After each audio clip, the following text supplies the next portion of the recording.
नमस्कार मित्रांनो, आपले पुन्हा स्वागत आहे एका नवीन ब्लॉगमध्ये.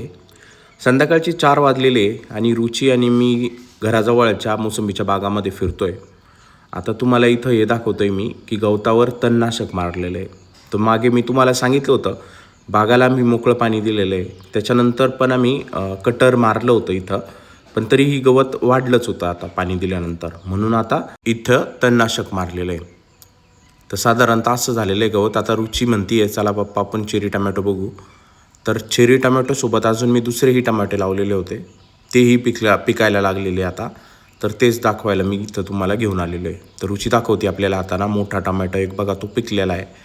आणि अजून तिकडे पण झाडं आहे 2-3, त्याला पण पिकता येते आणि भरपूर साईज मोठी आहे.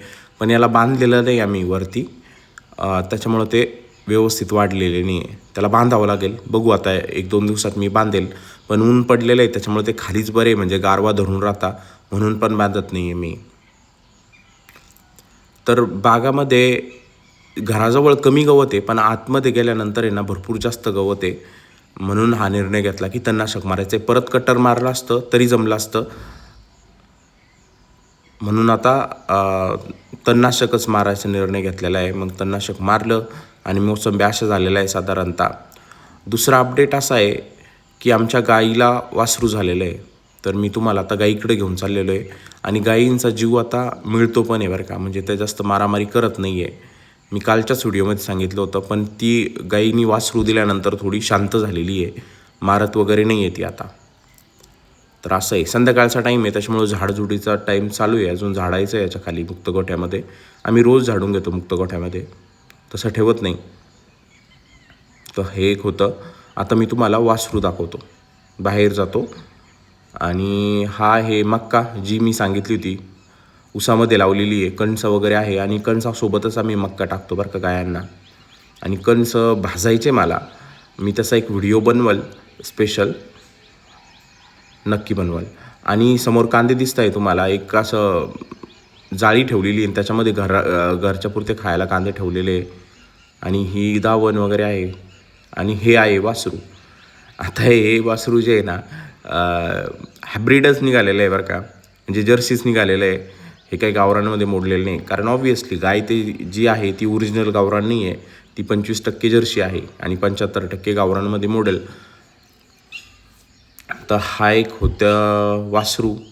गाय दूध वगैरे काढायला काहीच प्रॉब्लेम देत नाही आहे, फक्त वासरामध्ये थोडा जास्त जीव आहे तिचा. तर ती म्हणजे आपण मुक्त गोठ्याच्या बाहेर वासरू घेऊन यायला थोडा त्रास होतो. ती लगेच मागे मागे येते, तर लगेच पटकन गेट क्लोज करावा लागत होतो मुक्त गोठ्याचा. तर असं एक आहे. आणि मी तुम्हाला ज्या दिवशी गायीनी वासरू दिलं त्या दिवशी त्या दुधाचं खरवस बनवलं होतं ते दाखवलं नाही. आता हे दुसऱ्या दिवशीचं आहे, तर म्हणजे 1 मेचं आहे बरं का हे.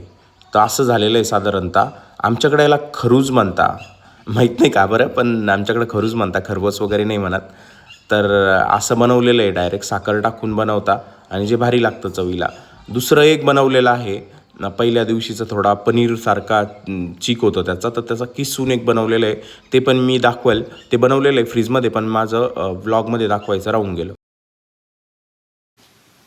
तर एक आंबा शाकीला लागलेला आहे घराजवळचा, आणि ही खारीनी खाल्लेली शाक आहे. आमच्याकडं आंबा शाकील म्हणजे पिकायला लागला का त्याला शाकीला लागणं म्हणता.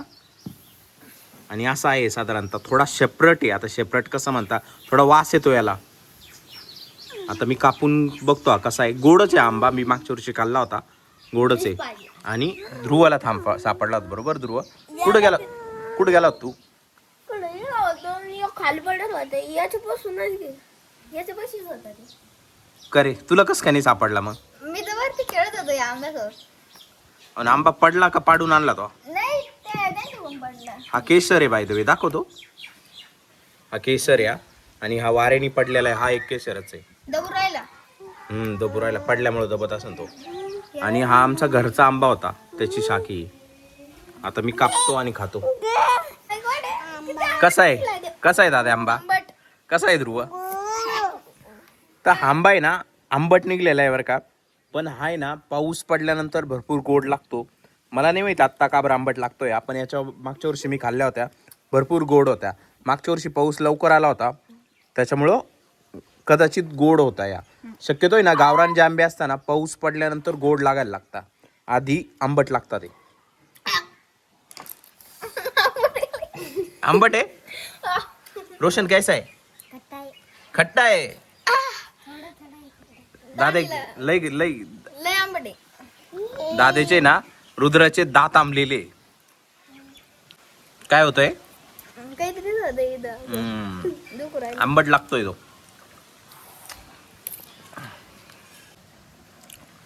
तर ही आंब्याची पापडी बनवलेली आहे, पोळी बनवलेली कैरीची, पुदिना टाकून आणि इलायची टाकून एकदम भारी चवीला. हे बघा अशी चिकट आहे, अजून वाळलेली नाही. अरे जाऊन दे ना भाऊ, ती नाही खात. भारी चवीला. आणि ध्रुवचा आमरस पेच काम चालू आहे. कसा आहे ध्रुव आमरस? आज आहे बौद्ध पौर्णिमा आणि बौद्ध पौर्णिमेमुळे चंद्र असा दिसत होता साधारणतः. हे बघा असा. तर हा होता आजचा व्लॉग. हा व्लॉग तुम्हाला कसा वाटला हे मला कमेंट्स करून नक्की सांगा. जर आवडला असेल तर व्हिडिओला लाईक करा, चॅनलला सबस्क्राईब करा. Thanks for watching. Bye bye.